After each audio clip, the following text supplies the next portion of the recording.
मौला कायनात हज़रत अली करमुल्लाहु वजहु करीम। पूरी दुनिया में हज़रत अली वो हस्ती हैं कि जिनकी वलादत काबे में हुई और उनकी शहादत मस्जिद में हुई। आप सुबह की नमाज के लिए जा रहे थे और आप मस्जिद में मौजूद थे कि अब्दुर्रहमान इब्ने मुलजम उसने आपको ज़रब लगाई सजदे में और आप उस ज़रब से शहीद हुए।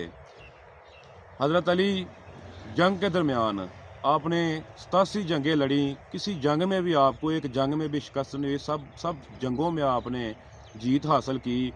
तो जंग के दरमियान जो है ना, अली का जिस्म जो है ना वो लोहे से भी ज़्यादा, कोई तीर, कोई नेज़ा, कोई तलवार ऐसी नहीं जो अली के जिस्म पे वार कर सके। और जब आप इबादत में मशगूल होते ना तो उस वक़्त मौला कायनात का जिस्म जो है ना रूई से भी नरम था।